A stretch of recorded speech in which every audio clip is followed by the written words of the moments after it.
cloud. This meeting is being recorded. So that's more people coming in here. Is Brownie coming in person? I don't know.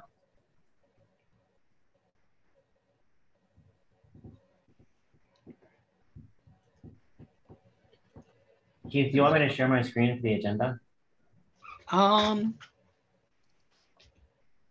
Sure.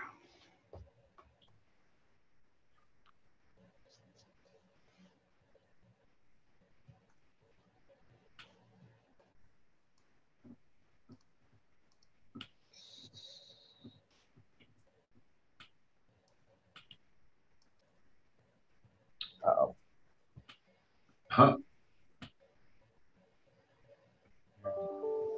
Let's put this up there. It's probably not the right screen.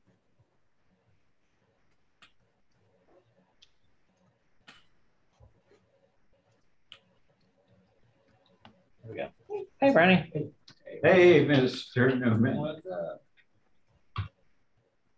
How are you? Good. How are you? Very good. Okay, who all is here? Okay. Got a message from earlier day from Chris Pellering that he's going to be about a half an hour late.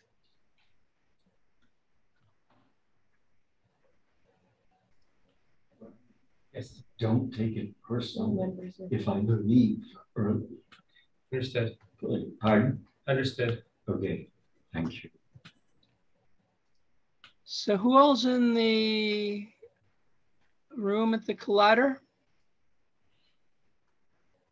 We've got Jamie and Summer, Phil, Brownie, and Phelps. Sorry. And here comes Jeffrey. Hey. How's it going? Hey, how's it going? Who are you? My name's Phelps Clark. Pardon? Pardon? I said I'm not really. I'm nobody to worry about. Projecting the video too, or just the screen? Um, Should we get started? So let's go ahead and get started. It's about 3 after. We're already recording the meeting. And I'd like to call the July 12th Community Blue Horizons Project Community Council meeting to order. And well, I'd like to start with just because we're still hybrid. I'd like the people who are on the Blue Horizons Community Council to introduce themselves. And I want you to think about the first time, maybe not the first time, or the most impactful time that you saw green buildings, or you saw green energy infrastructure, or something like that that really impacted you. Did it make you think that this is important, or this can really make a difference moving forward as you do this? And like for me, I had an opportunity. I had just started my job with the Division of Air Quality 2005.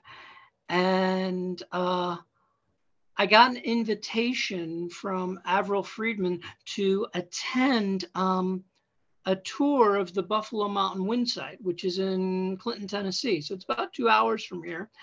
And so I got in a car in Asheville with a bunch of people I didn't know. And then we met there and got into a different car in Tennessee with a bunch of people I didn't know. But everybody was really committed to clean energy and took us to the windmills there. And at that site, at the time, I still think they have 18 windmills. I think they're about, they're the big ones, though. They're a couple 100 feet tall, and I can't remember how many megawatts they are each. But that was the first time I was ever that close to a windmill like that. And it really was interesting. They had researchers there from think it was East Tennessee, though it could have been Tennessee and Knoxville, who had done bird studies and bat studies to see what the effect in the wildlife was. And it was really impactful to be there and see them generating energy on top of mountains in the Southern Appalachians. And that was really cool.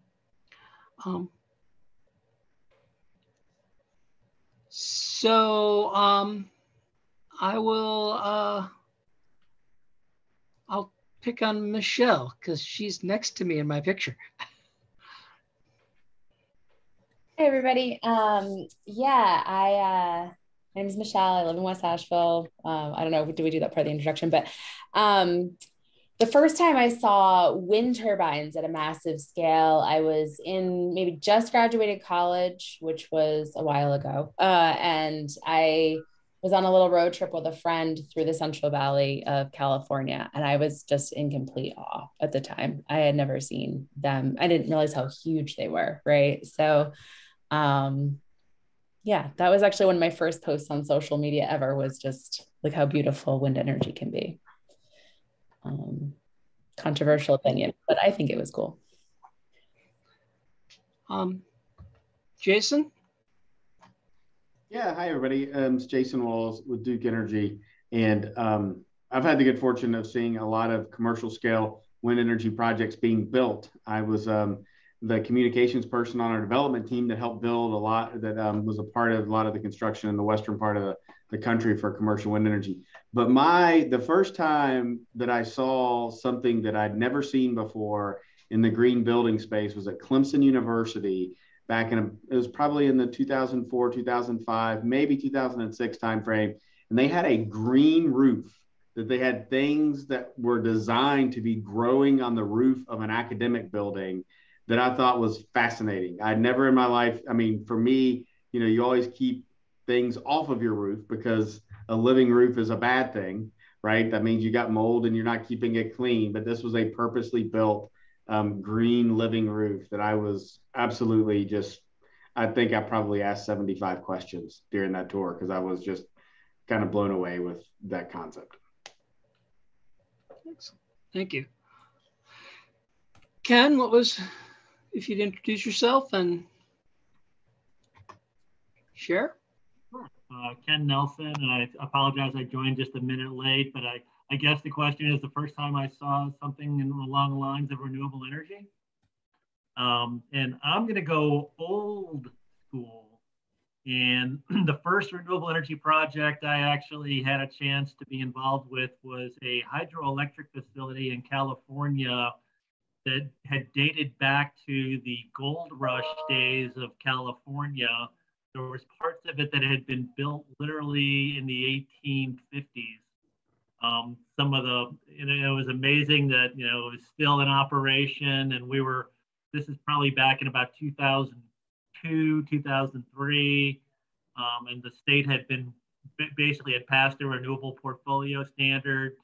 We were looking around at, some of the first, things that we could find to comply. And we were touring some of these very old facilities that still were working. Excellent. Well, Dave Erb. Yeah, I apologize for being late. The January 6th hearings are pretty riveting. And if I understand the question, it's an early experience with renewables. Is that what we're looking at? Exactly. I've been, the first time I ever saw it on a large scale would have been driving through the Altamont Pass, coming up out of the Bay Area in the probably early 80s. And I think back on that, and it's funny times. I mean, lattice towers that are a perfect perching place for birds. A big one was probably 100 kilowatts. So times have changed a lot since then. But. Thank you, Dave. And if we'll go to Jeffrey. Hi, everyone. You know, it's a great prompt. I'm Jeffrey Barton from Mountain Housing Opportunities. I'm an architect by training, and so for as long as I've been studying architecture, I've been studying sustainable buildings.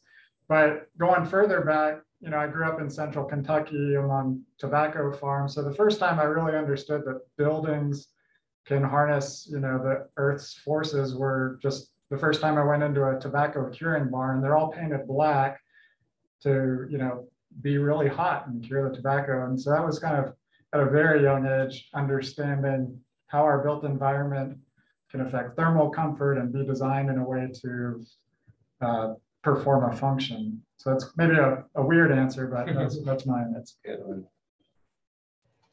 Great. Thank you. Well, then sustainability building is not new.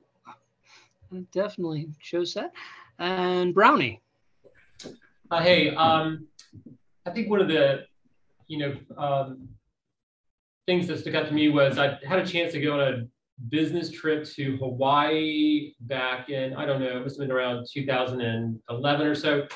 And when I was there, I'd never been there before, but as probably a lot of folks know, Hawaii's got some of the most solar adoption in the country because electricity is extremely expensive there, over 30 cents a kilowatt hour, probably even back then.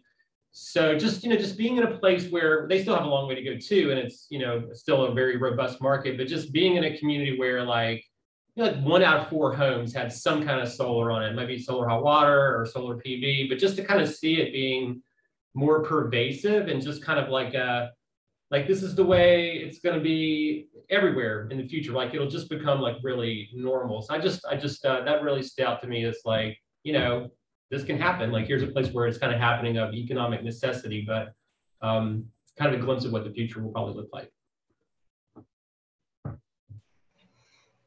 Thank you.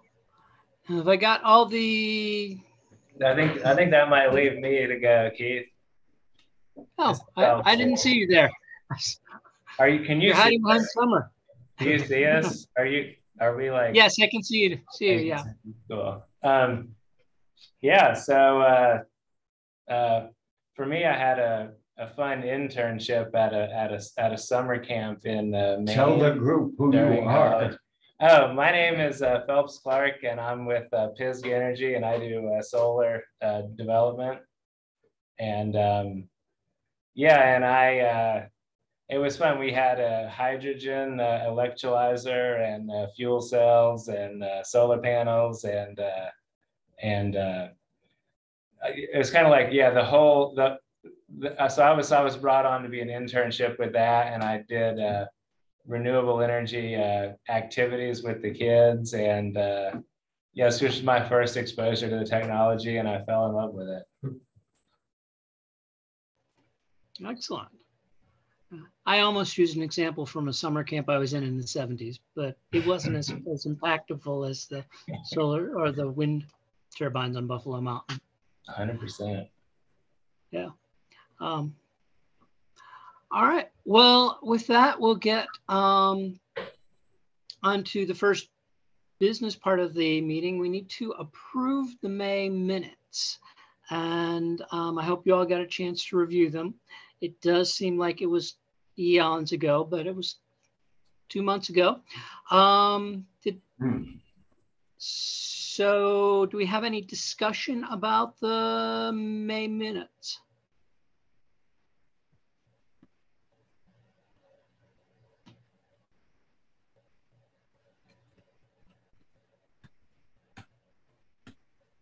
Okay. If we don't have discussions, do we have a motion to approve the May minutes?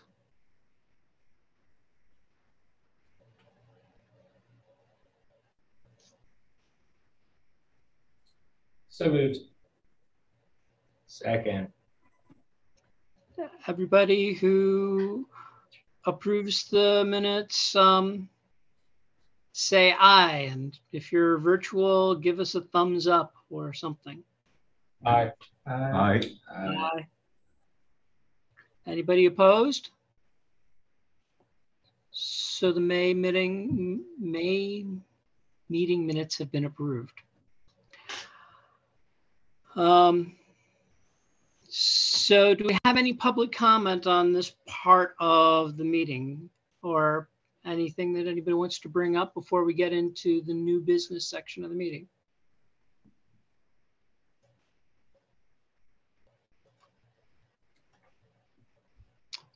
All right, great. So new business, and I would really appreciate Brownie, you agreeing to do a presentation on the floating PV and how this can be a part of our energy for future here in the mountains. So I'm gonna pass the proverbial mic.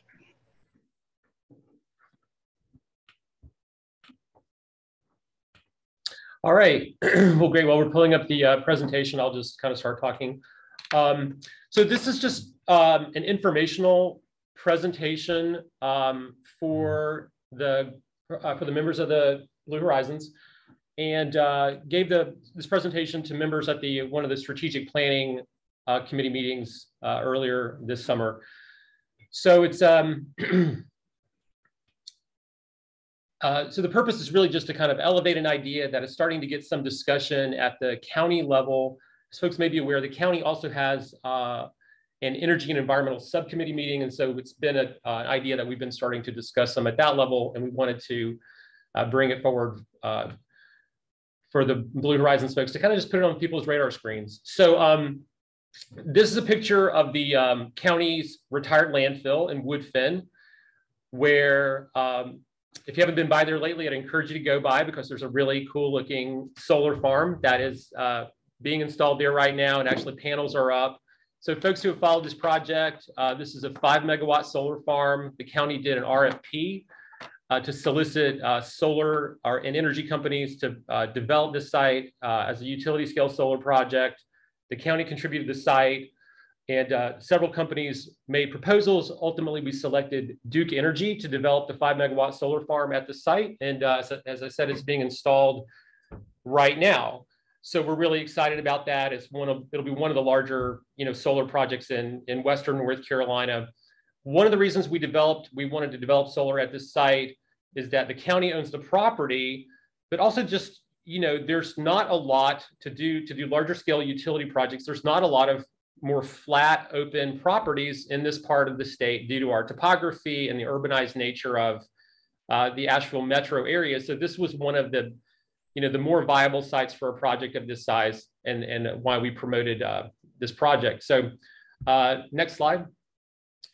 Of course, the county and others we're working really hard to aggressively build out distributed generation solar projects on all of our public buildings and public schools and community college facilities. So there's over 40 solar installations going on right now on these public facilities in Buncombe County. The commissioners approved $12 million to install this first phase of solar projects.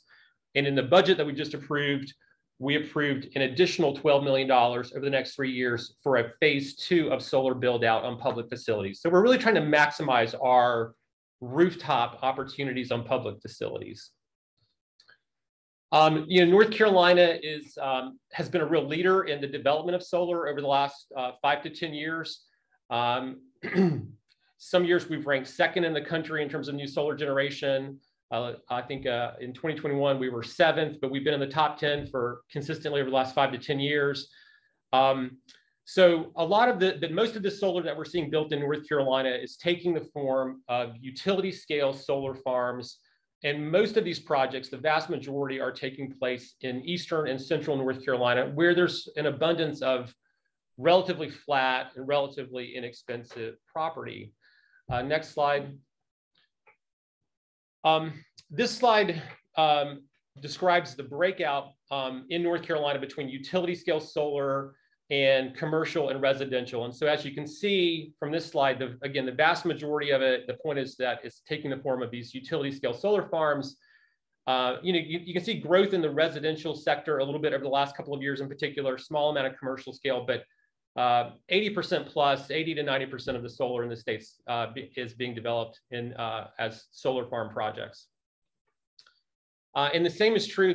I'm going to kind of try to go through these slides pretty quick. So we can send this around so folks can read all the details if you want. But the point of this slide is that the same thing is true to a somewhat lesser extent, but utility scale solar development dominates the overall growth of solar deployments across the United States relative to commercial and residential solar markets.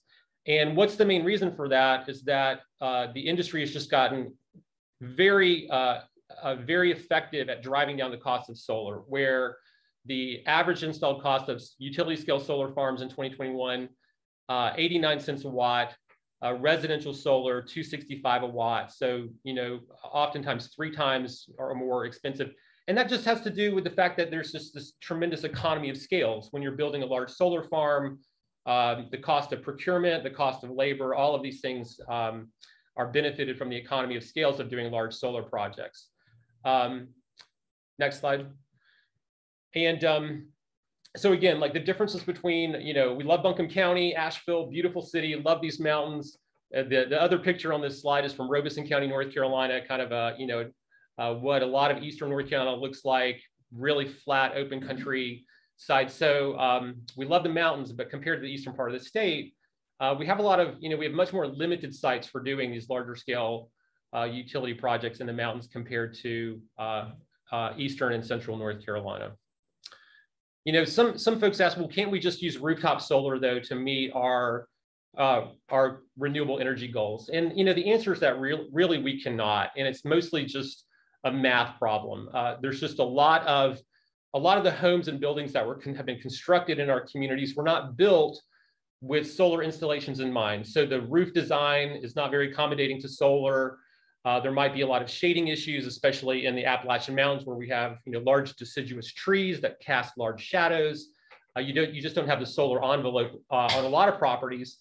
And then, of course, many homeowners may not have the financial capacity to install solar, or just simply may not be interested in it. So for all these different reasons, rooftop solar will play a very, very important role in the future of meeting our goals, but it's simply not possible to get anywhere close to our goals through rooftop solar alone in a place like Buncombe County.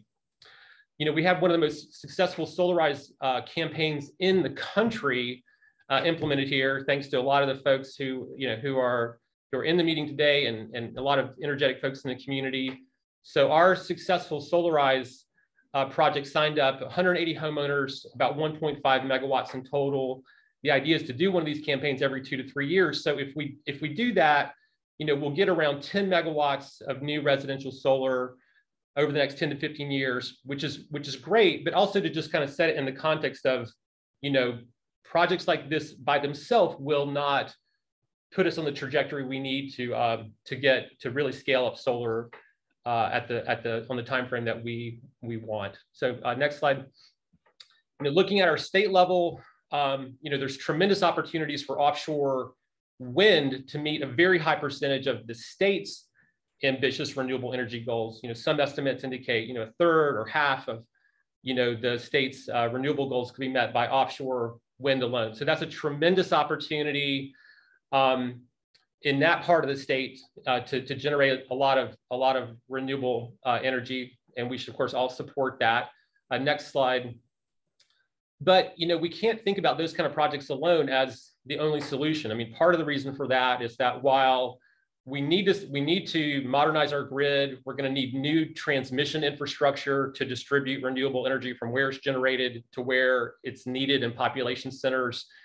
These transmission projects do come with a lot of, they're expensive projects. They can have a high environmental impact. So we don't want to simply rely exclusively on building large projects in other parts of the country and importing the power alone. Although again, that will play an important role, and we should support it when needed to help facilitate more renewable deployment. But to the extent that we can support renewable development within our region, that's highly desirable and consistent with the goals, the 100% renewable goals that we've approved in Asheville and Buncombe County. Next slide.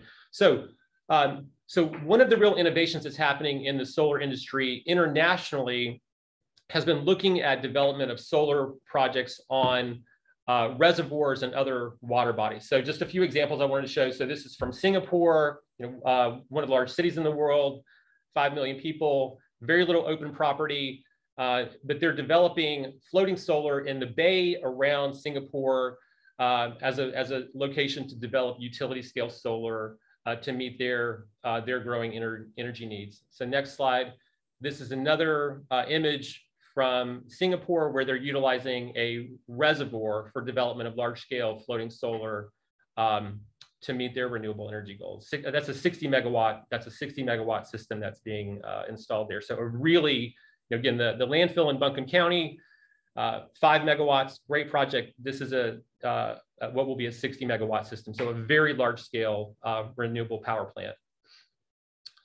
This is this project about the size of our county landfill project that's being installed on a water body in California. So we are starting to see these types of projects being built in the United States. Really the areas where this has been scaling up most rapidly are areas of the world where you kind of like Asheville, where you don't have a lot of open property, very urbanized property. So Southeast Asia, Japan, China, Europe, these are the areas where it's scaling up fastest, but we do see these projects happening in the United States as well. Jason might be able to comment on this a bit more. There has been I think they partnered on a recent project at Fort Bragg to develop, I think, a over 1 megawatt system on a reservoir down there recently. So we have projects like this happening in North Carolina too. Yeah, Brownie, it was a 2 megawatt system. I'll put a link into the chat for everybody to go look at it if they'd like. Awesome. Thanks, Jason. All right, next slide.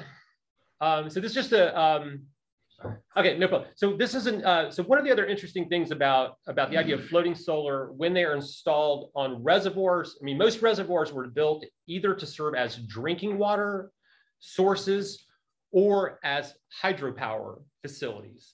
A lot of them have, recreational values as well, but they were either built for hydropower or as drinking water sources. So when floating solar is installed on a drinking water reservoir, one co-benefit of that is it can reduce evaporation from the reservoir, which is the main way that you lose water from your reservoir source. So it can effectively increase your clean drinking water capacity at reservoirs where drinking water is the main purpose. And in this age that we're moving into of increasing scarcity for clean water, that can be a very valuable co-benefit. This is just a kind of a closer up photograph of one of these arrays, just to kind of get a clear sense for sort of what one design for these kinds of systems looks like closer up. And this is just kind of a schematic of like how these systems work. As you can see, they're sort of tethered to the bottoms of the water bodies. So they have the ability to move around a little bit as water bodies might go up and down a little bit as water levels rise and fall. But they don't just, kind of float all over the lake. They are kind of positioned in an area of the lake where they kind of essentially stay with a little bit of flexibility. And just like a conventional ground-mounted solar farm, most of these will be connected into the electrical grid where the power is delivered and then redistributed out by the utilities to their commercial and residential customers. Next slide. Again, just going to kind of move through this quick, so not going to kind of interpret all of this, but this chart describes the growth of floating solar worldwide over the last 5 to 6 years, and so you can see that there's been a tremendous amount of growth going from a very small niche market back in 2016, 2017, and in which countries you see the most growth in? Again, Japan, China, a lot of growth in those areas.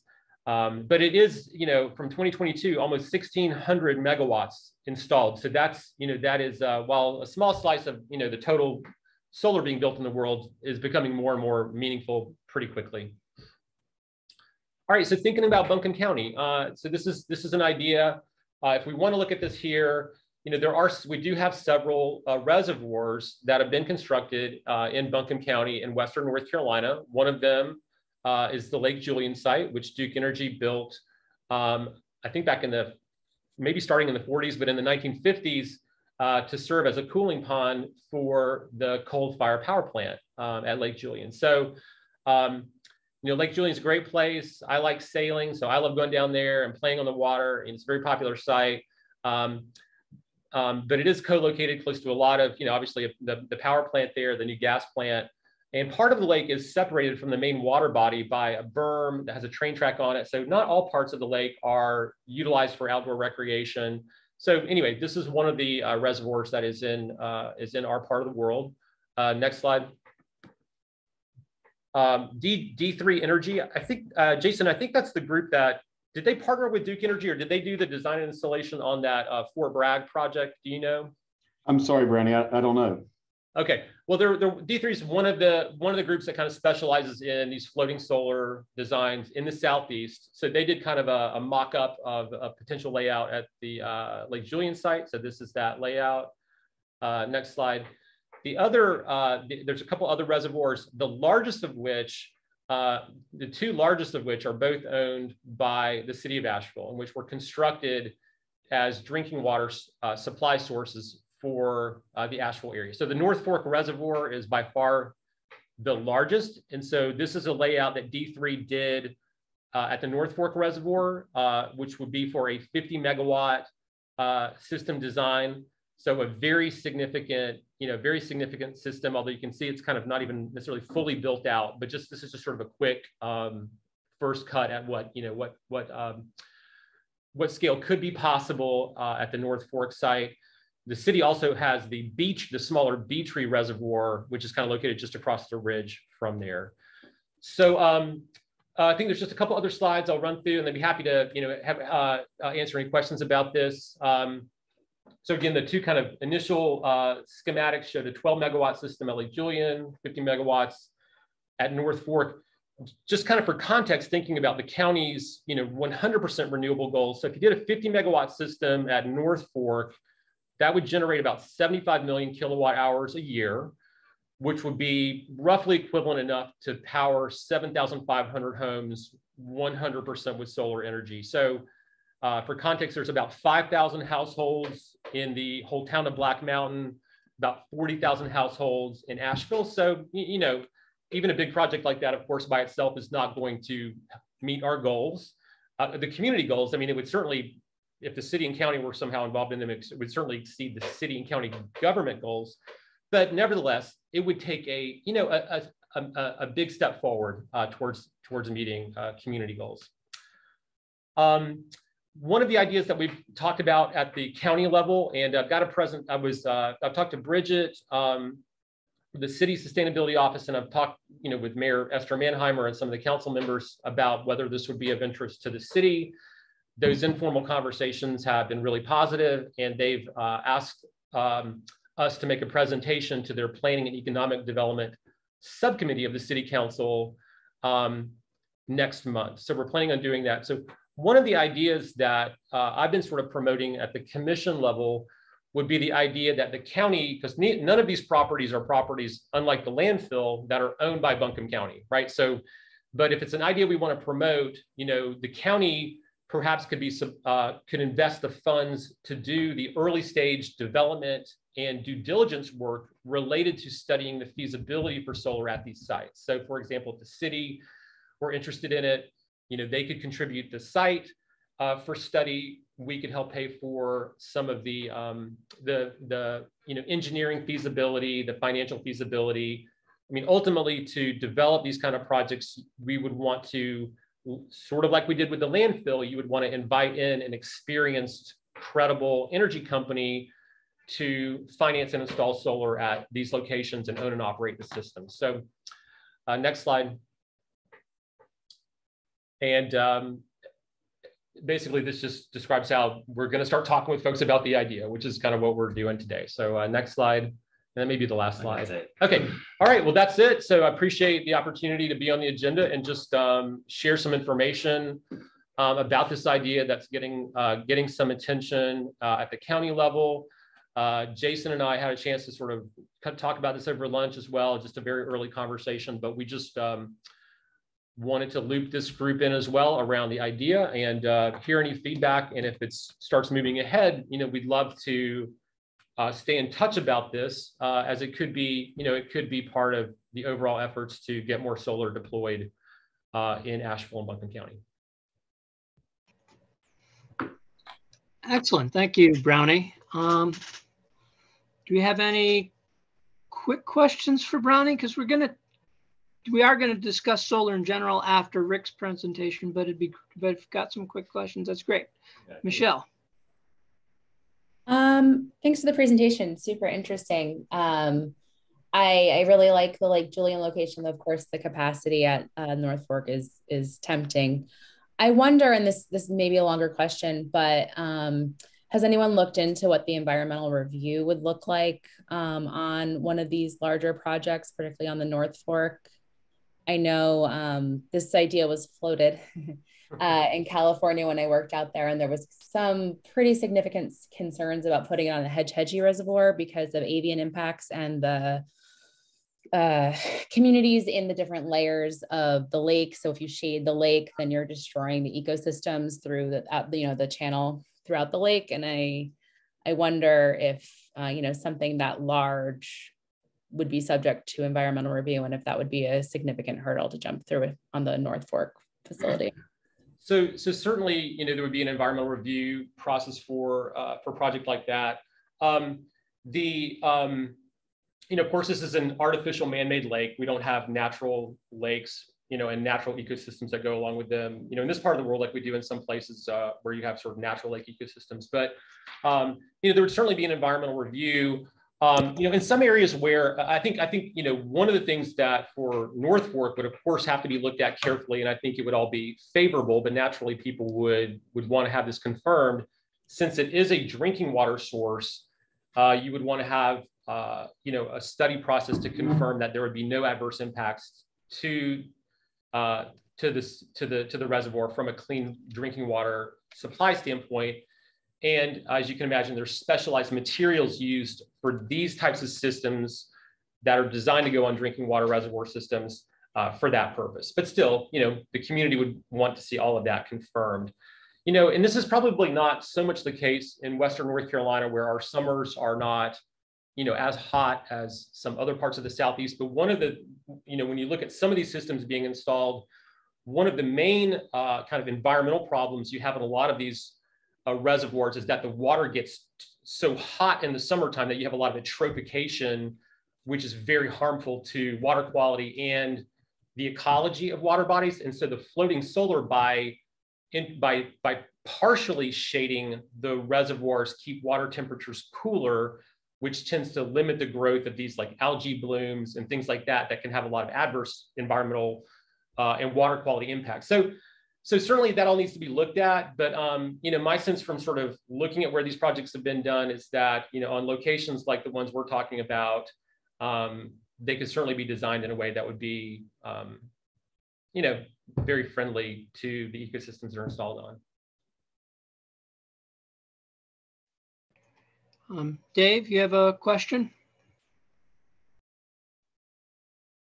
Yeah, I have one statement and one question. I want to point out that the installation cost numbers that Brownie showed are not really in practice as far apart as they appear by just looking at raw numbers, because the difference between it being owned by an entity that has to make profit on it and it being owned by the retail customer narrow that gap pretty substantially. But that's my statement. My question is, what does it cost to buy a boat for a PV panel? To buy a boat? Yeah, you're going to float them. I mean, that's going to cost you money for that structure to float them. What does buying that boat for that PV panel cost? What's it do in terms of cost per watt? Yeah. So from the companies that do these installations, again, D3 is probably the most experienced one in this part of the country. The cost for installing floating solar systems compared to conventional ground mounted system, there is going to be some premium for the cost for installing floating solar compared to a traditional ground mounted system. However, one of the other benefits of installing a solar array on a water body compared to a traditional ground mounted system, solar panels generate more electricity. Higher temperatures adversely affect solar generation. So solar arrays generate more power where air temperatures are cooler. And so solar installed in water bodies, the surface air temperatures are lower there than on ground mounted systems. So, so the floating solar arrays are forecasted to generate somewhere between 10 to 15% more power compared to an equivalent ground mounted solar array in the same part of the country. So the installation costs are also expected to be about 10 to 15% higher, but with the greater generation, the hope would be that effectively kind of offsets the somewhat higher installation cost. But still, the installation costs are going to be in the realm of utility scale solar, so still, much, much cheaper than, residential solar or small commercial solar. I agree with your point about the economics of rooftop solar can look similar to utility scale solar because you're competing against retail rates rather than generating power on kind of a wholesale or avoided cost type rate. So I agree with that. I agree with that observation.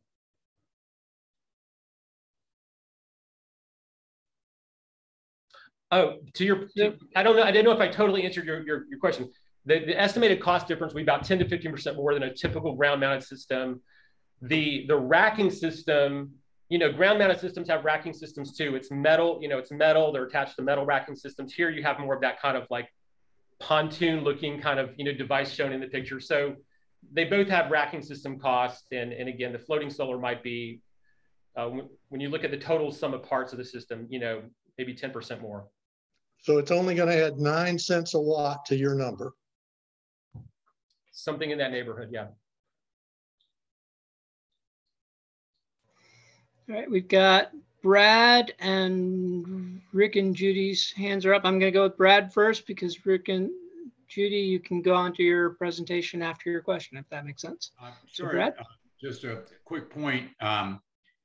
Brownie, obviously one of the problems and issues with solar is the fact that the output of solar varies very dramatically during the day. And in the future, we're going to have too much solar at certain times of the day. And so the question is, wouldn't the addition of hydro generating capacity at that dam add to the benefit that you could provide by allowing some interaction between the hydro generation and the solar energy production, and also at the same time make use of the transmission that you're going to have to build anyway. I know, just as a point, EPA, I think it was EPA, but I just read recently about a study that there was really an incredible amount of hydro capability in the United States from unused dams. And it'd be interesting to see what Jason had, what his thoughts are on this question. Yeah. Well, I'll jump in first on the North Fork. I mean, I have no idea whether, I think the city looked at some potential for hydro at North Fork many years ago. But I honestly just don't know whether it has really much viable potential as a hydro site. So I just can't comment on it. However, on a larger point, I do think that this floating solar array technology and design is probably going to play a very meaningful role in meeting the country's growth of solar sites, because for a whole variety of reasons that, we won't be able to get as much done on ground mounted systems and rooftop as we need to meet our goals. We've built a lot of reservoirs in this country. A lot of them are for hydro development purposes. So on those sites, you think of all the TVA sites and others where you already have all of the infrastructure built for hydropower. That can be a very attractive co-location for solar at those sites where you already have all of that infrastructure built. So I agree with your point, Brad. Whether that's a financially feasible idea at our particular locations, I just don't have information to speak to that one way or the other. Yeah, Brownie. The only thing I'll add to that is there certainly aren't any plans, or I haven't seen any analysis about putting hydro on the Lake Julian Dam. That's not the reason. That's not how that dam was built. And so I'm not being the engineer for the company, I can't even tell you if all dams are created equal, if you can put a hydro on all, I don't even know. So Brad, I can't really offer any thoughts, but since I've been in the role and, here in Asheville for the last decade, there hasn't been any analysis or really thought given to adding hydro to the Lake Julian dam. And, you know, kind of what's interesting that, you know, Brownie and I have had some initial conversations and need to continue that conversation, but where they kind of showed that very, very conceptual layout on Lake Julian is right next to existing transmission infrastructure. And so it's, you know, it's not far away, if you will, from a potential point of interconnection. But again, I don't know really any of those details without diving in. But in terms of, you're saying building transmission, where he laid it out is pretty close to transmission. So one other, I know Judy's got a question too. One other point I just wanted to make as part of this presentation, because it's in a way it's something that I'm not sure gets enough attention within these discussions around how we're going to build out more solar in the future. One of the real challenges we are going to face in terms of seeing more solar farms deployed in our area, other areas too, but particularly in our area where we don't have a lot of sites for like 20 megawatt, 30 megawatt ground mounted systems. You know, there's little places where you might be able to do a megawatt or 2 megawatts or 5 megawatts even. But with the legislation that the state has adopted, and this also is tied up with like PURPA regulations, you know, federal energy regulations, the way future solar is going to be built out on a utility scale in North Carolina, and the state has approved these very ambitious goals, which is very encouraging, but it's all going to go through a competitive procurement process, meaning like the solar that's going to be built each year, Duke Energy, in coordination with some independent assessors, will do calls for procurement for more solar. So any company that wants to do solar in the state can put their proposals forward. The proposals that will be selected will be based on 20-year power purchase agreements and which companies offer the power at the lowest price per kilowatt hour. Right. And so that the reason for doing that is that it's good for ratepayers, right? We're going to get a ton of renewable energy built at very low cost for North Carolina ratepayers. In the 2019 round of competitive procurement, the cost per kilowatt hour of those successful projects was 3.9 cents per kilowatt hour, right? And it is really only these larger solar projects where it becomes financially feasible to sell power that cheap. The 5 megawatt project we're doing with Duke Energy at the landfill was approved at an earlier time than the legislation that's now driving this competitive procurement process. So it had a more favorable PPA treatment than what we're going to see going forward. So one of my concerns is that to do future 1 megawatt, 5 megawatt projects, that is going to be financially very tough to do. So in some ways, these floating solar sites are not only opportunities to get some larger projects built, you know, we're just going to really struggle to make smaller projects in our region that might fit into our kind of like mountain topography. Those are going to be very financially difficult to do. I think the vast majority of the power across the state, you're going to see developed in like 20 megawatt, 30 megawatt, and especially larger systems across the state.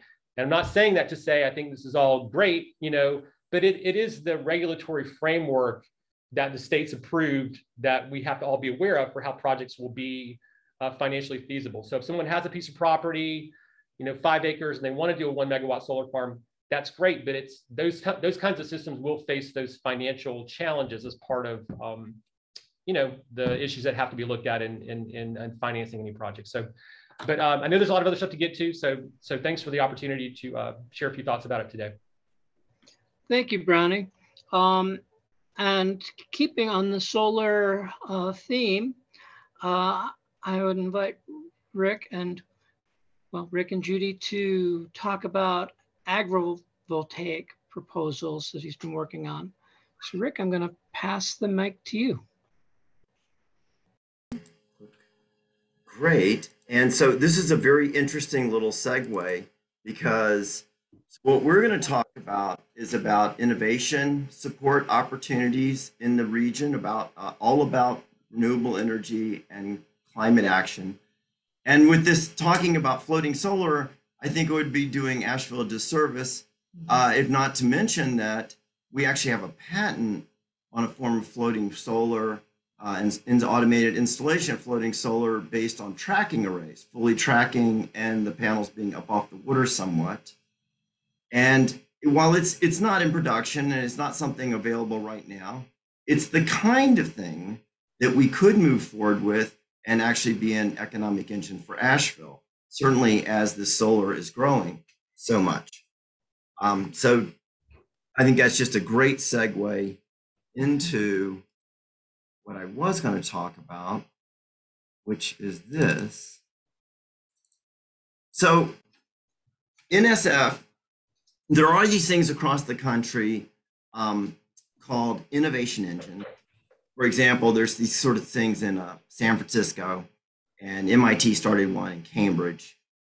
And they are a collection of universities, researchers, business folks, and investors to try to take innovations such as, for example, that patent that we won for Asheville, and how to get them to market, how to actually cross that. They call it various things, but it's sort of a valley of death for innovation, where you've got an innovation, you actually achieved the ability to get patents, but in a place like here, there is like no connection to any kind of significant volume of investors or anything like that, or any support structure at all for technical innovation. I mean, we've talked to business folks around here and whatnot, but it's like we're talking a whole nother language. They are they're very bricks and mortar oriented, very not kind of what I would call radical, high tech, front edge, bleeding edge kind of stuff.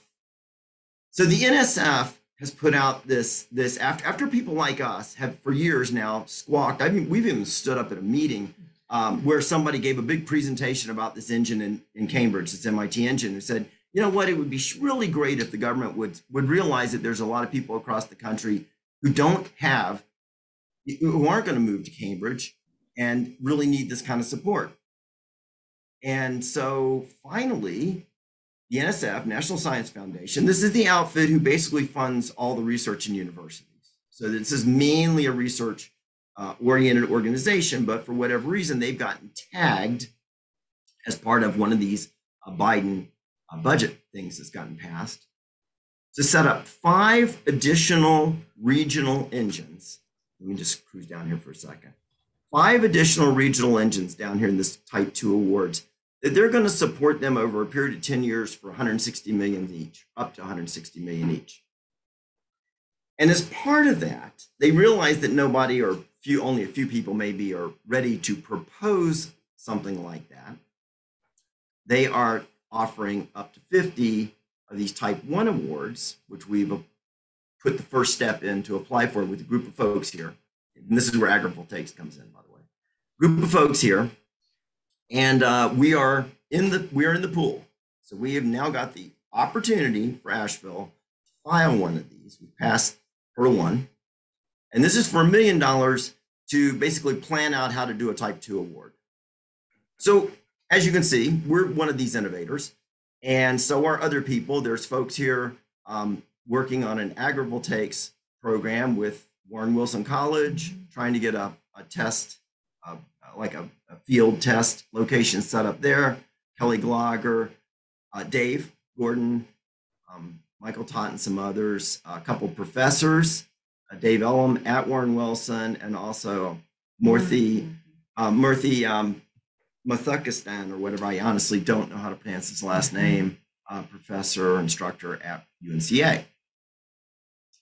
So that group and us, we went out and reached out to some others. Oh, and of course, the Greenbelt Alliance, right? The wonderful folks in the room who have facilitated all this energy work in Asheville.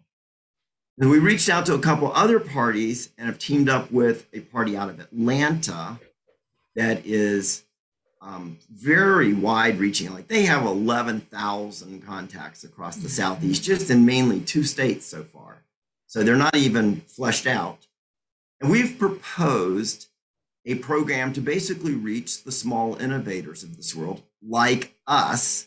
So we're out there basically waving our flag and waving Asheville's flag as these places where there's people with ideas, and people, especially Asheville, where climate action and renewable energy, clean energy has been serious cause for years, and including pushing the envelope forward, because I think it's safe to say, without being critical in any way, that the whole set of ideas on the table here were really ahead of where Duke Energy was when it all started.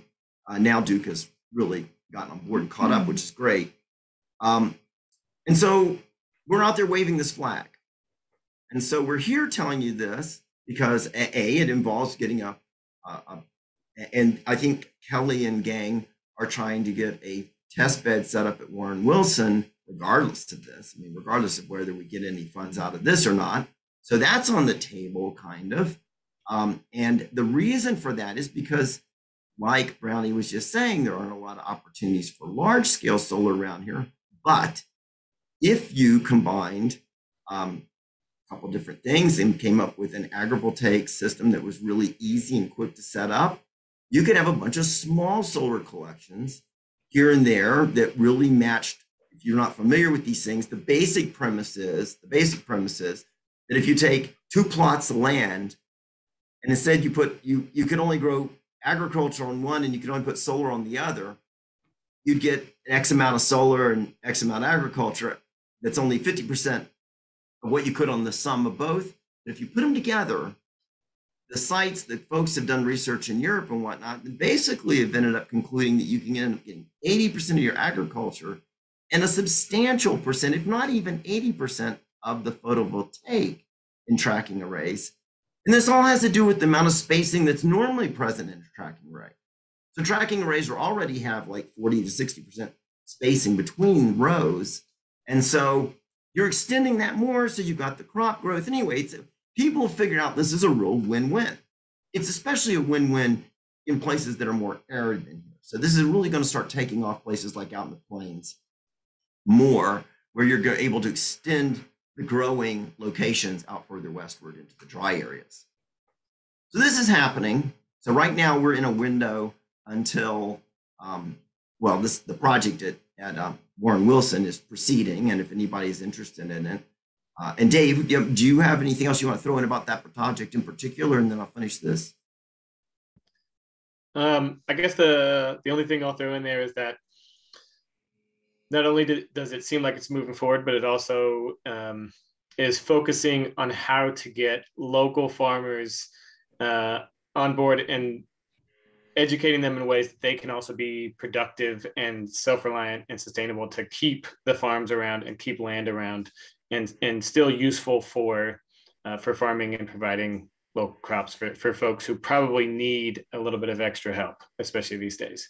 And the only other thing I'll add is I'm sure there's different studies, but I've heard that sometimes the crop production can be 80% minimum, sometimes 100%, and sometimes even more. Kind of depends on what you're working with. So I'll just leave it at that. And that segues back into the plan that we threw on the table, which with a little luck is unique enough that we'll at least get Asheville noticed. Whether we end up having any kind of successful application, which I think we really could, for one of these $1 million startup things to sort of grow the bigger teams, including a lot of players in the Southeast, to set up what we are proposing as a somewhat virtual incubator. So as to how do you reach all the lesser supported people across our region? And so we're proposing to really make maximal utilization, just as we are right here in this meeting, of the tools of the pandemic to be able to reach people everywhere, to get trainings and whatnot, even out into the secondary schools, to sort of build innovation as a thing and use what we have discovered here, which is that, for example, we can use UNCA to some degree by actually signing up as non-degree students and whatnot, and be able to work in their labs with their really amazing engineering talent that's over there and available, which we've already utilized to build, for example, robotic crawlers and whatnot for the robotic solar stuff that we've done. And so we're out there doing this. We've got till September something or other to actually file this application, over which time we're going to make the effort to build this out. We've already communicated informally with a few people, including Brownie and whatnot, and gotten some pointers of who to talk to, who are the right people to make connections with. We're going to make some connections into Julie's outfit, what's it called? Mountain True. Mountain True. and people who are probably better to be leading this than us, because we're just lowly innovators. We're not really go get government grant kind of people. We've had very limited success at that. But the opportunity is present. And at the very least, we want to make sure that we wave Asheville's flag and have us somehow involved in this. So, so we'll be more than happy to share this with anyone. We're actually going to be sending out an email here very shortly, hopefully this afternoon or tomorrow, which a lot of you will see. And if anyone else wants to see it, wants to be in this loop, please just say so, and we will be sure that you are. We ask that you not share the concept we have of this virtual and going after small farmers and all this kind of stuff yet, because we don't want somebody just to steal the idea. We at least want Asheville involved if the idea gets out there. And anyone you have a suggestion, for example, we don't really understand who someone like Land of Sky is. We don't even know who those people are. I've tried to talk to them before. They just kind of ignore us. If you're not in the government, you're not a PhD, a lot of people around here just ignore you. And who should we talk to? Who should be included in this? We will not get success with this unless we have built a significant team and have letters of commitment from those people. For this round, the letter of commitment is just that you're going to be at the table and try to help put together the full package. That's what this round is about. It's a team building round. And we're going to go after, we're going to go after getting the university involved. And that will be a little bit of a lift all by itself, because UNCA, at least here, has this incredible dichotomy of ideas. And they have this wonderful engineering program going on, but they consider themselves to be the only liberal arts only college in the state. So you'll find some people will be really interested and hoping to support their STEAM lab and mechatronics department, and others will go, we don't want any of this because it pollutes our ideas of who we are. So it's very interesting. And so I say that because if any of you have inroads there and certainly want to be on this initial round of emails and whatnot, then let's please do that, because that will be a little bit of a lift, even though Judy and I have succeeded in already getting a research agreement set up there and whatnot, and have interfaced with them a bunch. So they at least know who we are and expect this kind of thing from us, and have seen this because Professor Murthy has shown some people. So I think that says it all. And we certainly, if there's anyone who has any real consideration of this, wants to help support it in any material way, knows who for us to talk to, please let us know. Great. Thank you, Rick. It's really interesting and exciting. If you could put your email address into the chat, that would make it really easy for people to get in touch with you if they don't have your email address, if that's the best way to get in touch with you, which it seems to be. That would be really helpful. And I'll give you a call about ideas with Land of Sky. There are a lot of people here in this group that have good experiences with them. Does anybody have any questions for Rick or any suggestions you'd like to share at this point? No question, but I would be remiss if I didn't add. We Duke Energy actually funded the mechatronics lab at $400,000 several years ago when it was proposed and pitched. So we've been a pretty big supporter and involved in that lab and program for a long time, since its inception. Well, we'll copy you on this letter going out, and just so that you're in the loop, because that is, we've seen your name over there. We've seen Duke Energy's name over there. It's very good. Well, great. If we're running a little bit late on time, but we've kind of focused a little bit on some energy innovation so far in this meeting. Do we have any comments or anything before we move on to the next part of the agenda? Any ideas to share, thoughts?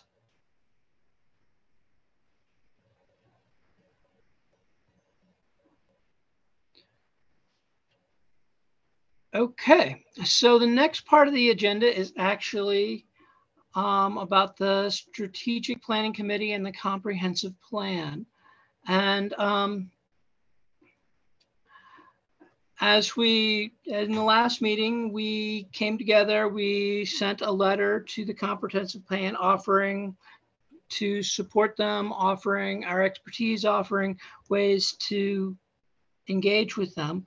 And we got a pretty nice response saying, thank you, but this isn't really the right time for us to become involved in the strategic plan. They've got a process that they're going through that they predetermined, and they've gotten to what they're calling phase 3. And there's a phase 3 survey. And I do not know if any of you filled it out yet. I have filled it out. And if you have filled it out, you can go back and adjust your answers, at least at the time being. But I wanted to share some of the questions, just because I do think as community members, we are the people who are, the people in this room and the people we know are the people in our community who know most about energy and are most concerned about energy and how to address the climate crisis. So if it's possible for me to share my screen, let's find out. Yeah. So I made this document. Can you all see it? Yeah. So I went through, as I went through it, because I have crazy cut and paste skills, I went through and I actually recorded the questions and put in my answers. And I often do this when I fill out surveys so I can put really good thought into it.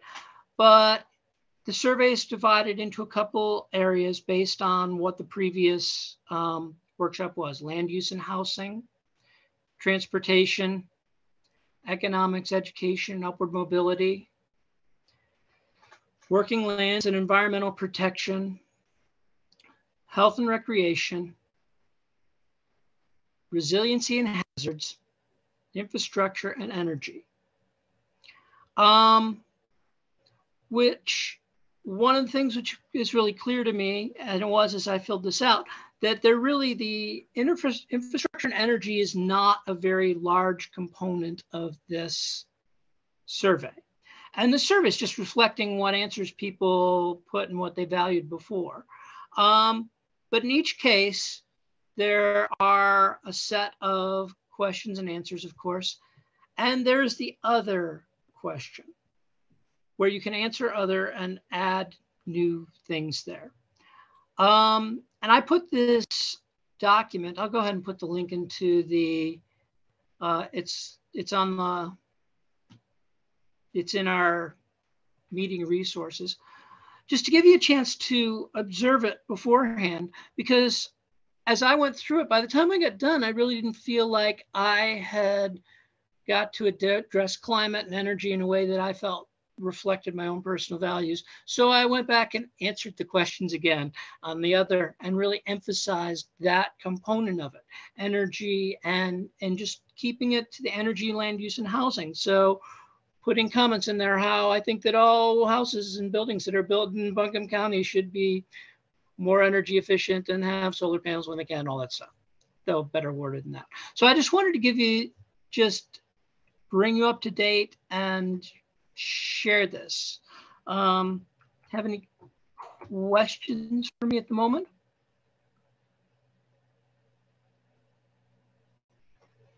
All right, I'm gonna go ahead and put this in the chat before I forget. That link should be good for everybody.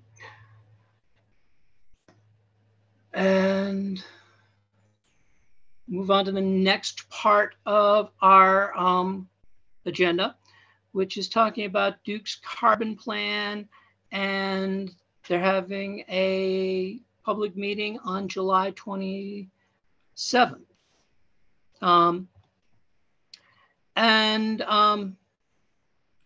At the Strategic Planning Committee meeting, we talked about this, and Steve and Brad suggested that if you don't have time to read the whole thing, just pay particular attention to Chapter 4 and Appendix G. And I wanted to field the question to the committee as to whether or not y'all want to get together and kind of arrange or plan what we can talk about at that meeting, just to make sure everything that's important to the Blue Horizons Community Council is covered. Now, we chose, and I do not think we have time before the 27th to come up with an official position on this, but I do suggest if you make your public comment, it's perfectly okay to say that in addition to your other accreditations, the other reasons why you're concerned about this, it is okay to say that you're a part of the Blue Horizons Community Council, or that you've contributed to the different groups. And I just want to open that up to discussion for a moment. And I know anybody who's at the strategic planning meeting, or if you wanted to open up and add additional thoughts, I'd appreciate that. Hey, Keith, just one important nuance about what you shared on the meeting on the 27th.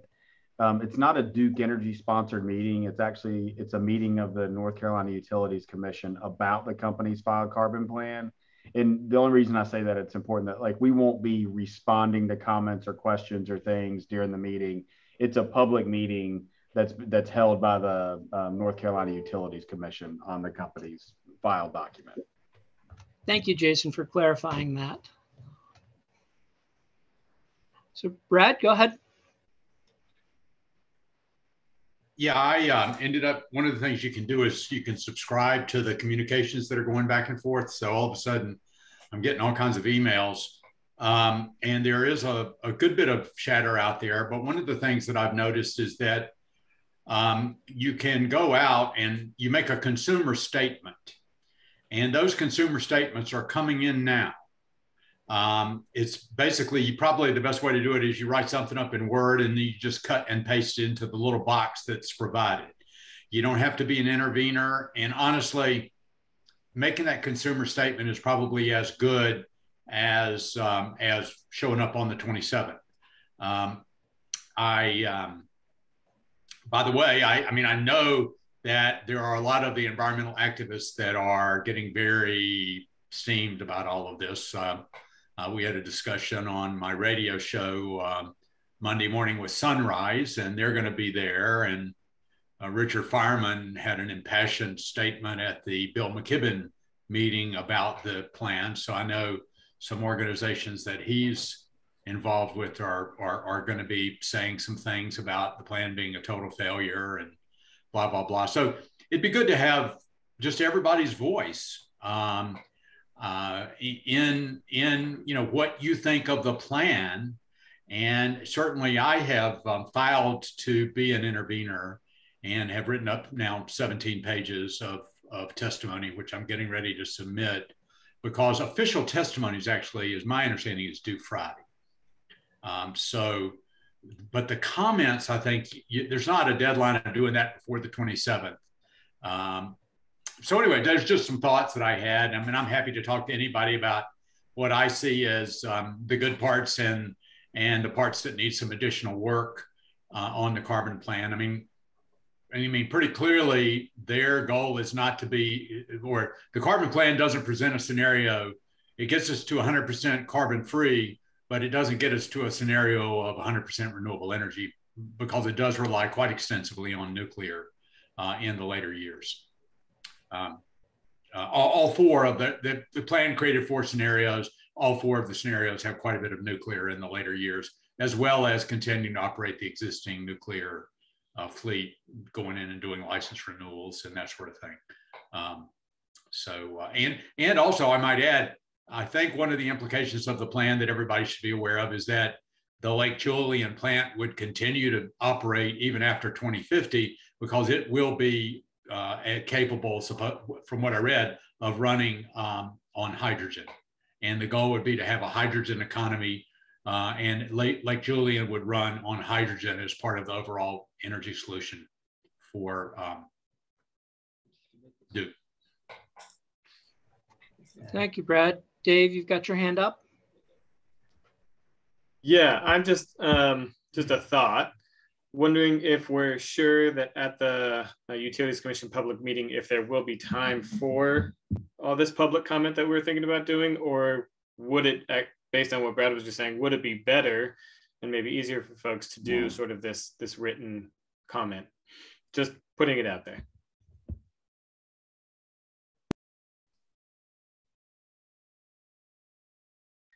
I'll just say it's from my understanding that when the Utility Commission has a public hearing like this, they essentially will sit there until everyone goes. So, you know, I don't know if it's past midnight or what, but usually it is can be something long. And I think it's like 3 minutes per person and maybe 5 minutes per group or something like that. I'd say that, you know, if you're really interested in this, you could do both. You could come to the hearing and also make a, you know, a citizen comment, public comment. Yeah, and Sam, I'll just reiterate basically what you just said. I mean, the commission's going to hear every word that people have to say on the 27th. That's why they're in TAF. They're actually doing this all across the state. Unfortunately, I will not be there at the meeting. They scheduled it after I'd already booked a vacation for that week. So I'm going to be up in Lake Michigan in the Upper Peninsula, hopefully looking at the Northern Lights on the 27th. But yeah, so they'll listen to every comment that people have to say. In my view, I think the consumer statements, you know, they go in as part of the record. And so, as Brad said, people that sign up, they all see those consumer statements and other things as well. So I think people can do whatever they feel compelled to do. But either way, anyone's sentiment is recognized and accepted as part of kind of the docket in the record, if you will, whether you submit it as a consumer statement or whether you wait through the evening and make it an in-person comment on the 27th.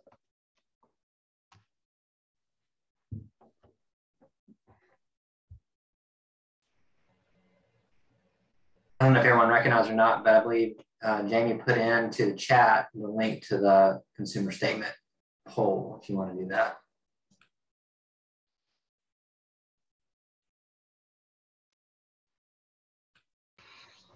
So is there any additional conversation about this? Do we want to discuss it any further, or do we think we have it covered for now?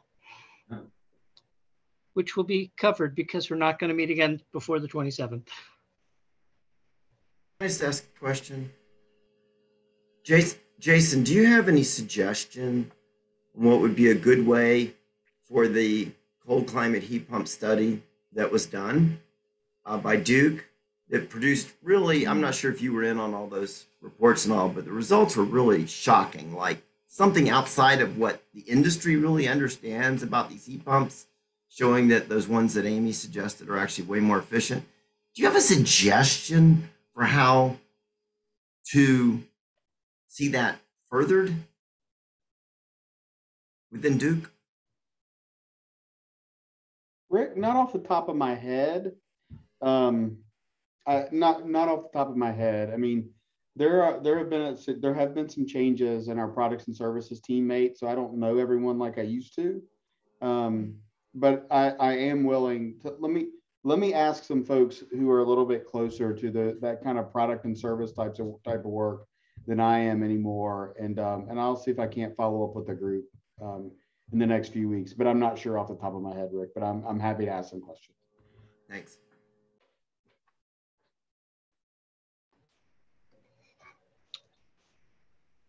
All right. Since I don't see any hands up at the moment,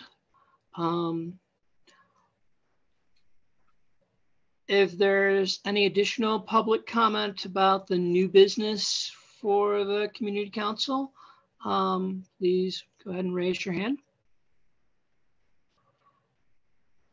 Are we going to schedule a separate meeting? Or just leave it?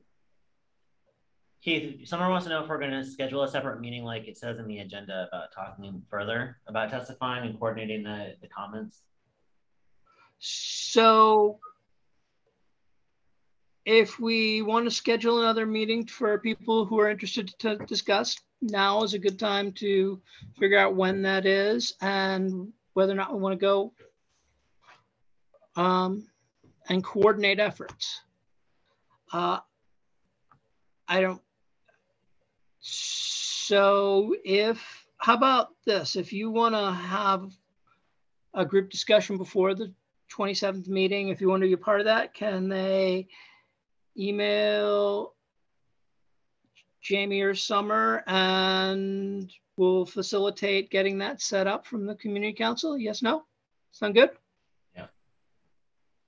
Everybody? Yes? Sounds Cool. good. So yeah, if you want to be a part of that larger meeting to kind of coordinate, discuss this and get a better understanding, of course, of the carbon plan and our opportunities to comment, email Jamie and Summer. Which when I email one of you, I email you both, by the way. I hope that's okay. Yeah. All right. So let's move on to the committee and standing programs reports. And we'll start with the community engagement plan with Summer. Okay. So for anyone not familiar with our community engagement plan, it is going to be linked in the minutes. Oh no. Sorry. I don't know if I'm still here. Sorry, our video cut out there. Just as kind of a summary, a major bullet point in this community engagement for this year is a listening initiative and some BIPOC community engagement, because those are the communities our services are really trying to reach. The way the plan was originally written was more of an individual approach where we were going to try to find community leaders and kind of get them to join us and have input. The way it was written felt a little bit like tokenism and not a really organic effort. So we met last week with Beloved Asheville, who does a really great job with community building, and they were just really awesome in helping us figure out how to best engage communities.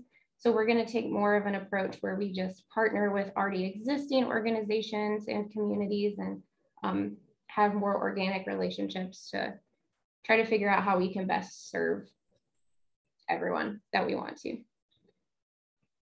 That's kind of a summary there that we're working on. Outreach wise, do you want to pull up the thing? The schedule? Yeah. Yeah, I can do that. We are going to about 30 events, no, 25 larger events over the next year and like 30 community presentations. We have a schedule that Jamie's going to share. It's also in our supporting docs. Sorry, it's in the wrong screen. Okay. They can Anyway, see it. They can see it in here the it is. Zoom, but not in the room. Okay. So our first one's actually today, so I'm about to leave to go to it. But if any of these dates and times interest you in volunteering with us, we would really love that. These are going to be mostly our larger events where we're going to have a table, share about our services and things like that. Some of them are several days, so it'd be really awesome if we could get some volunteers for those. And if anyone has an idea of how we can best share this information with all of you to kind of get volunteer signups, let us know. The other piece of that is if you have a connection at a community center or Rotary Club and want us to come give a presentation, we would really love to do that. Again, we have to do 30 of those. We've only got 2 scheduled at the moment. So this would be a really great place for the community council and all the committees to get involved with us. Yeah, I think that's it.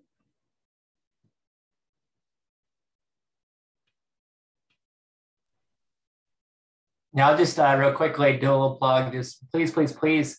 You know, it takes a lot of staff time and effort to go to all these events, and this is a great way to connect with the general public around clean energy issues and talk about all the things that we're engaged in. So, you know, it's by coming to some of these events, it really helps us spread the message, and you also get to learn more about like what people are thinking out and about in the public. So please sign up to come help Summer and Jamie and our team out with some of these events. Great. What's so your guys? Or sorry. Just really curious, like, what are you guys going to be doing when you're doing the listening at the events and stuff? So there's there's two kinds of events. There's outreaching to other people events, and then there's efforts of us trying to get back listening, right? So in the contract with the city and the county, we're doing 25 outreach events at festivals and fairs, and we're doing 30 presentations, and we just made it up, right? So part of it is we're going to go out and talk to people and gather that information from the community groups, and part of it is going out and sharing, maybe both.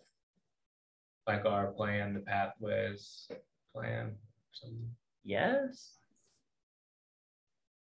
Okay, cool. That makes sense.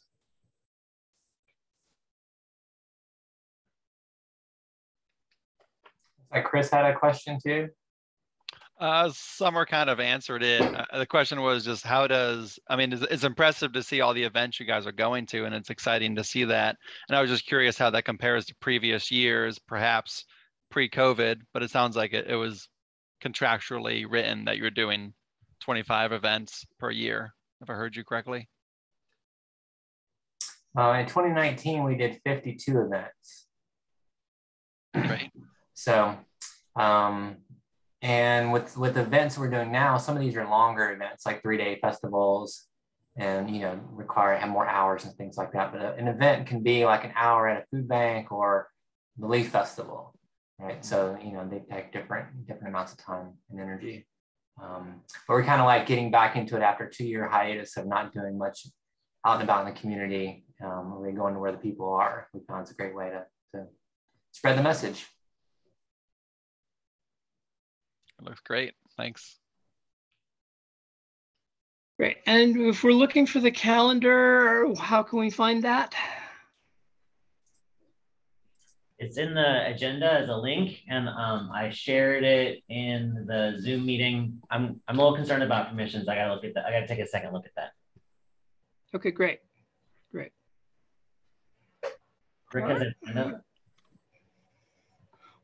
Well, You need to raise your hand. Hey, Keith. In part, yes. Say something on the importance of this whole outreach thing. Over the weekend, I had what I would call a disturbing chat with a good friend who owns some property down the River District and has a lot of tenants and whatnot. And from the HVAC contractors that they have and whatnot, they remodel a building and whatnot. They put in natural gas. Thought process. It's just what they do. Some of it has to do with how things are built, because the natural gas is unit by unit metered. Some of it is, whatever. But, so we've got an uphill task, certainly, to getting people to stop installing that stuff in time for 2042. Well, and Rick, your thoughts actually made me think, and this is really where we as the community council members need to really look at who we work with on a regular basis, because the audiences that can benefit from these hour meetings about what the Blue Horizons projects do and the goals and potential, it's not just Sierra clubs and green focus groups, it's our business and peer groups who, quite honestly, may never have thought about how to put the heating and cooling into a home differently. They may never have thought about putting a roof on a house that wasn't a 20-year asphalt roof. And so if we're working with these groups, I think that's a good opportunity to put them in touch with Jamie and Summer so they can set up the events and, help facilitate that sort of conversation with those people who are building, with those people who are planning. And so, because a lot of times our friends don't know, because we don't talk about that stuff. We talk about our kids, talk about all those other things, but we don't talk about those important details. And I do encourage you to check out the list and figure out when you can volunteer, because with helping, especially on those multi-day events, because as somebody who plans and staffs some of these multi-day events, having 1 or 2 people come in and spend a couple hours there can really save your weekend or outlook or perspective. Brad, your hand was up. Well, it just what Rick said, maybe, and then that right on top of what Jamie and Summer were saying about what we're saying.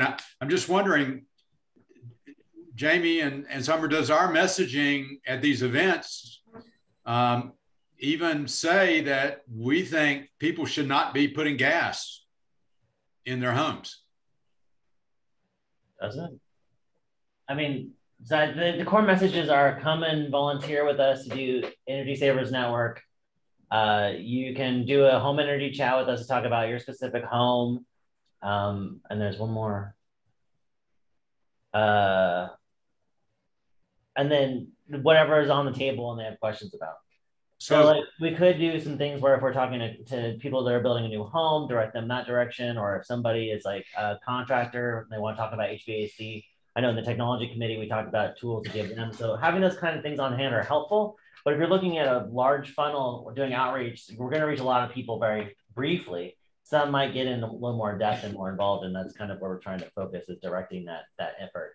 But I think it just brings, I mean, it brings that in our public communication, it would seem to me that, and maybe this is just an argument for get the strategic plan done faster, that the communication ought to relate to the fact that we have a plan for 100% renewable energy.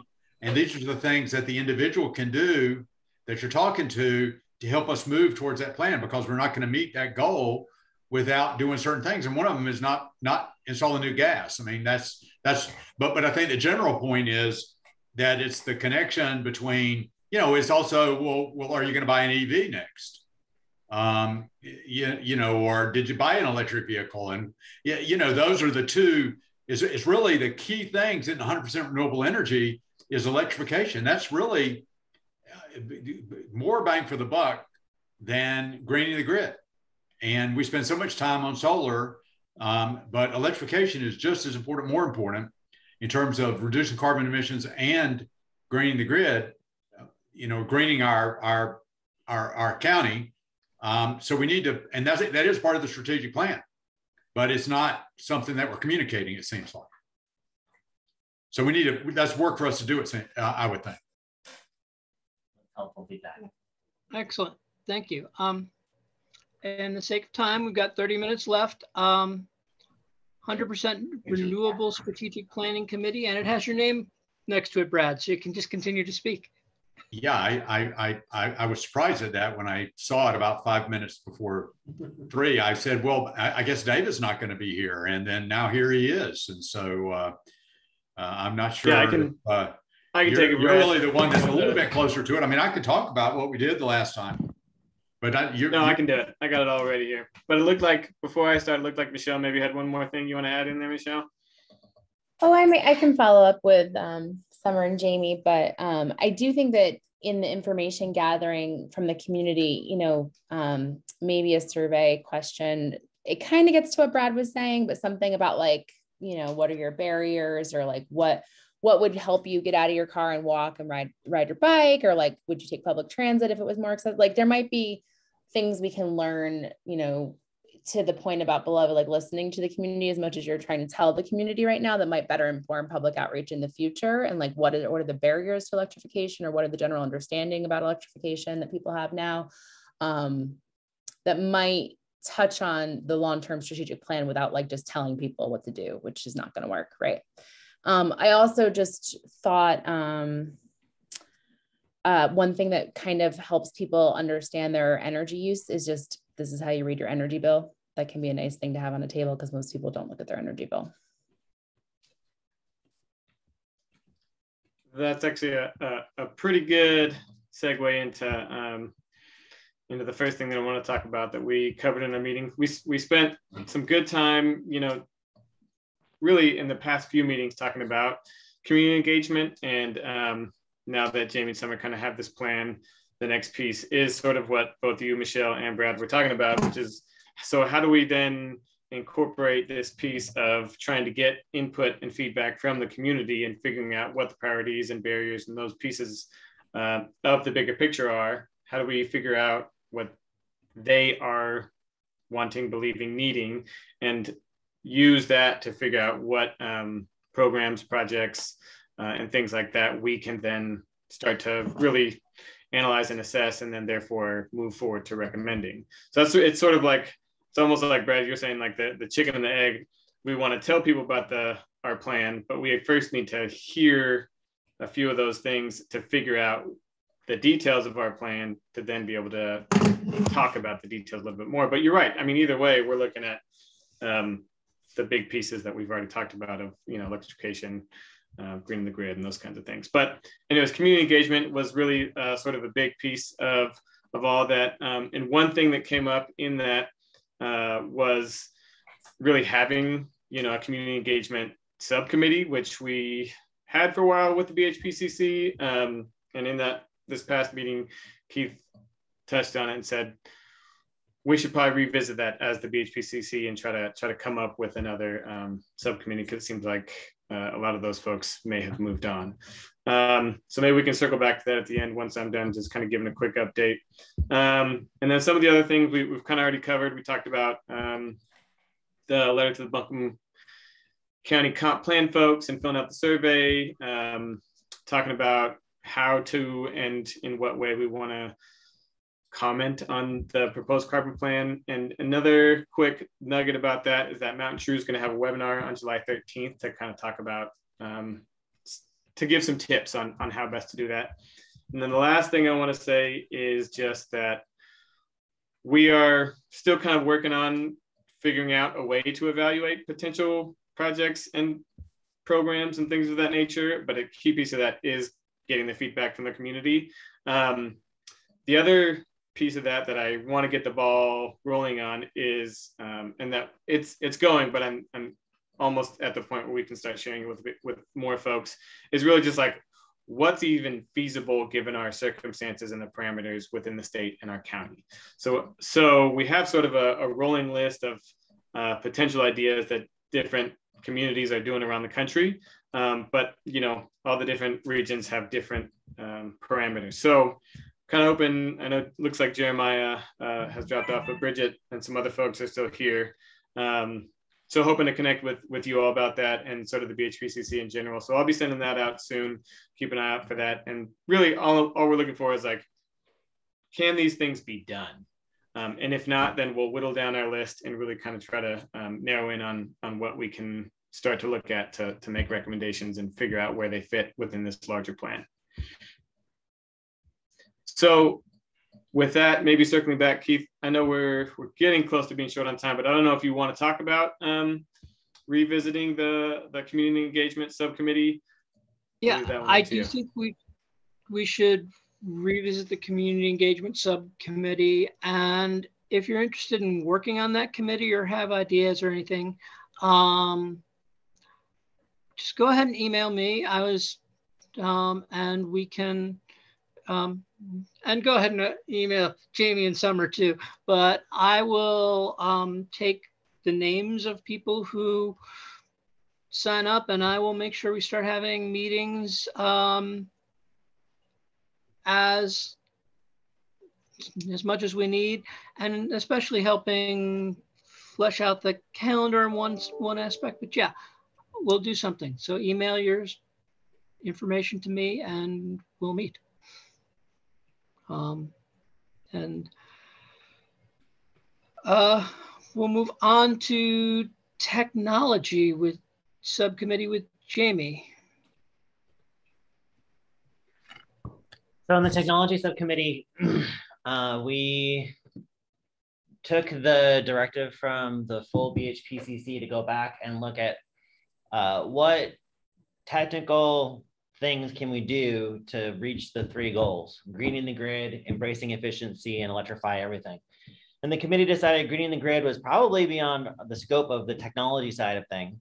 So embracing efficiency and electrify everything really took center stage in the conversation. And we've had 2 conversations since the last meeting, because the subcommittee has met twice since May. The real kind of focus in on where we got was, how can we get HVAC contractors to install heat pumps? And how can we educate that whole, the customer, but then also educate the contractor And so there were some matrices that were made and talking about how to get the word out. And then also the second thing was EV infrastructure and getting folks to get to encourage the county and the city or private companies to install EV infrastructure. And there's about 27 more things on here. So if you're on the technology committee and I missed something, please chime in. But those were kind of the two big takeaways that I got from the meetings.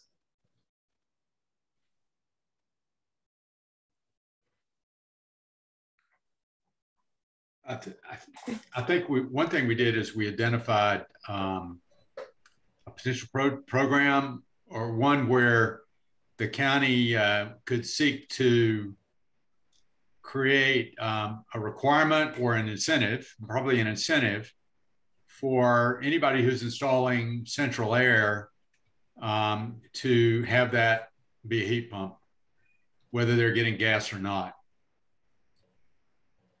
Right? Because that's a minor increase in costs, as I understand it, which would give people the option of using electricity for heating, especially when electricity is more economical. When temperatures are mild outside. And given today's gas prices, electricity may be somewhat economical to use for heating, regardless of the temperature outside. And there are these hybrid units. So, I don't know that we can mandate that people can't. I don't think we can mandate that people cannot install gas, but we can certainly incentivize that they, even if they have gas, that their whole house air conditioning would be a heat pump as well. Or we can incentivize that. Dave, I see your hands up. Yeah, I think the only other thing that I was thinking, and Rick and Judy, you all could probably comment on this a little bit more, but seemed like one of the other important things was sort of what Rick and Judy mentioned earlier, but publicizing, doing more research, but trying to keep the ball rolling on that study that Amy and Duke did and the findings of that on heat pumps versus variable speed traditional heat pumps. Am I saying that correctly? Yeah.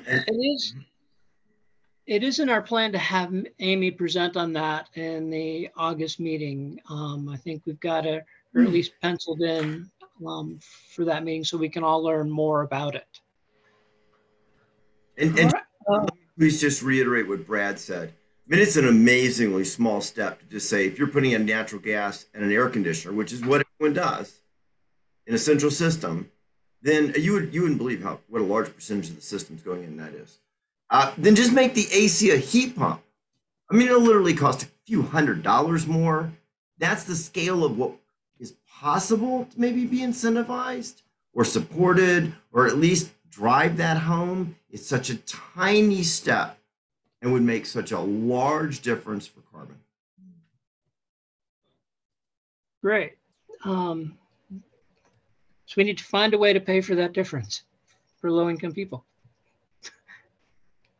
People are financing these units anyway. It's not like you're talking like $1 a month difference or something. You're talking about something trivial, but the HVAC contractors do not say it. And that's part of what we've got to turn that head. And that we need to make sure our tabling materials maybe reflect that too. So we'll work on that. Great. All right. Fundraising with Sam. Yeah, just briefly, I want to let everyone know that the City of Asheville has awarded us $250,000 in the next 3 years to do low-income heating repair and replacement. So that means heat pumps and mini splits, and helping people to repair any systems they have. And we're working with a company called Sustainable Air as the contractor that we've hired. And also there's some funds for the neighbor solar that Sugar Hollow Solar is going to be doing with us. And so basically the city and the county are both providing funding for both of these. And then the city's offering some additional funding for refrigerator replacements as well. So we don't have our contract with the city yet, but it's great that this ARPA money is coming in from the feds for the coronavirus recovery is going into supporting our low-income communities. And then there's just one of the piece, and Hannah might touch on this as well, but we're in negotiation with Duke Energy right now around the next phase of the weatherization program. So we were part of a pilot project in the state of North Carolina looking to fund weatherization measures for nonprofits like ours versus like traditional weatherization agencies like CAO. And so through that pilot project, we've got a good relationship with the weatherization folks there. And now Duke is going to be applying its Duke Energy Carolinas weatherization program to Duke Energy Progress, which means more money for low-income families essentially, and funding heat pumps and mini splits, and also insulation and appliances and things like that. Yeah, Brad? Yeah, well, and I don't know whether I read about it with that program or what Duke was proposing in the carbon plan. But are they not going to 3 times federal poverty level instead of 2 for their programs? So they're actually taking their low-income programs and going from 2 times poverty level as a cutoff point to 3 times poverty level, which is a huge number working poor. Not even working poor. There's probably be some, people that have got, really, really good jobs that are at that level, but just have a larger family. Hannah might know that. I don't know about what the level is. So the document that we received from Duke yesterday, which was the Duke Energy Carolinas agreement, one that was dated in 2019, and it still says 200% of the federal poverty guidelines. So we don't have a completely updated version of this program yet. He did not mention that in the meeting. So I'm not anticipating that, but that would be great. That's probably a follow-on. Just be on the lookout for it, because the carbon plan, I think, includes that. Okay. Hannah, who provided that from Duke? Evans Taylor. Okay, thank you. Yeah. And I can go ahead with an Energy Savers update if you're finished. That'd be great. Yeah, cool. Sorry, I pop in here sometimes. I'm Hannah Egan, the Outreach and Resource Coordinator for Energy Savers Network. So basically last quarter, we exceeded our goal a little bit. We got 47 homes completed with Energy Savers. We started back up with HACA units mid-April, and we had 57 of those completed this quarter. We struggled with HACA this year with capacity issues, and currently our project manager is out injured. So our crew leader is taking over ESN jobs right now. So HACA has been put on hold again, but hopefully he's on the mend and we'll be back in the field soon. We do have some HVAC projects underway. Some of that is from a small grant, but the rest of it will be used with the county ARPA money for now. So we have one project that is starting this week and then 2 estimates coming in next week. So moving forward with that. We are renewing United Community Development's contract for the next fiscal year. So that should be completed this week. And they've been super helpful with getting about 20-25% of our households served. We did get Amy's measures and verification report for fiscal year 2022. So we're reviewing that. That'll be included in our report this week. Everything looked pretty good in my opinion. And she said it matched up with what she expected, but it would have been great if we could have gotten more data. But hopefully that will be coming through soon. And then I don't have a whole lot more to talk about the new Duke weatherization program. I think Sam hit the big parts, but it would be exciting because that will give us more money for HVAC projects. And then we can contract out households that need insulation. That's something that we see very often and something that people request of us a lot that we're not able to provide for them. So that would be great if we're able to do that.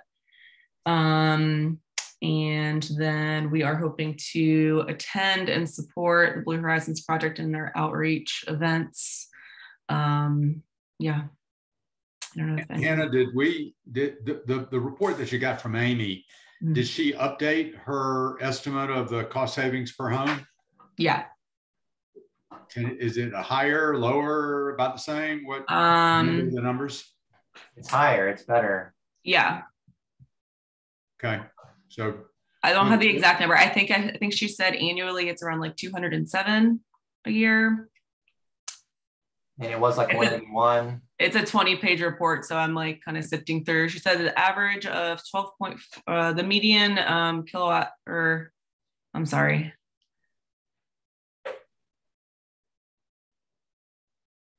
The ground truthing for that, looking at actual energy savings versus the projected on the model, the actual energy savings were higher. So the model said 180 something, and I think the actuals was like Hannah said, like 207 or something like that. Yeah. Okay. Well, it's amazing that they're close. Yeah. Anything else, Hannah, or about energy savers? I'm finished unless anyone has any questions. Great, thank you. And Solarize Asheville and Neighbor to Neighbor with Jamie. So the Solarize Asheville group chose Beloved as the recipient for the nonprofit solar installation. The roof has been assessed, and they're just getting some contracting things done with the subcontractor. Summit Solar, I think, is doing the installation with some help. Did I get it all, Sam? Hey, Jamie, is that over at the Beloved Village? No, it's not the village. They are installing those houses over by that church. They got a new commercial building that's got a warehouse and some office space over. It was an old transmission shop, and they just upgraded it. It's right by that brewery, Highlands. There's a huge Duke transfer station there too. Off Charlotte over in East Asheville. It's their new operations center. Okay, cool, thanks. Yeah. And then Blue Horizons project, the home energy chats. Yes. So we've been doing a few, I think we did 7 or 8 in this last quarter. The home energy chats, for those that are not in the know, are up to an hour conversation with individuals about what they can do in their particular house. It's a phone call or a video call, and they can walk around and talk about the house. Leah Dickens, who's on our staff, has been doing most of them, and it's a good thing too, because a lot of these folks know a lot, but they're just trying to make sure they don't miss anything. And so I've been sitting in with her, and we've been working on them together. We're looking to use some of our outreach to get some more home energy chats going and help folks that don't necessarily qualify for the low income program. Great, thank you. And are there any additional public comments? We've got 4 minutes for them. Discussion. I've just got a real brief announcement. This coming Monday, the 18th. Sorry. Is that just video? Everything's still here? Whenever I move this, the HDMI comes out. I'm sorry. No worries. This coming Monday, the 18th, we're going to have a flip the switch ceremony at Maple Crest Apartments, collaboration between the Housing Authority and Mountain Housing Opportunities, where we just installed 174 kilowatt system. Rooftop solar. Phelps helped us as our owner's rep, and so we're really excited. So Monday at noon, the address is 20 Lee Garden Lane. Come out if you like, and we'll show you what we did. And that's at noon on Monday, the 18th. Yeah, I'll be there. Where? It's Maple Crest Apartments. The address is 20 Lee Garden Lane. It's between downtown and the hospital, right off Biltmore Avenue. Okay, thank you. Jeffrey, will you remind us how that got funded? How long do I have? I'm just kidding. So there was a special source of funding that became available through the North Carolina Housing Finance Agency in the middle of construction that had to go towards new costs. Rooftop solar was always something that the Housing Authority and Mountain Housing wanted to achieve, but when the project was over budget and we were, pre-construction, it had to get cut. It was an easy add-on middle of construction when we got this new funding source. So that's sort of how it came to be, but always in the plans, but couldn't get it in budget from day one. And North Carolina Housing Finance Agency's funding midstream came through. Way to go. Thank you. Thank you for letting us know, and congratulations on that.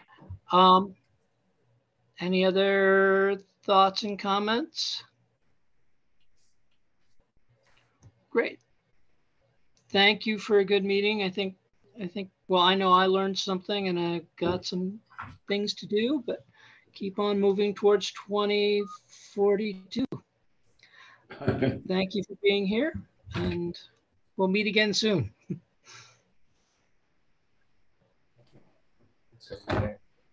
Yep. You stayed the whole time, Phil? Pardon? You stayed the whole time. Right. Yes.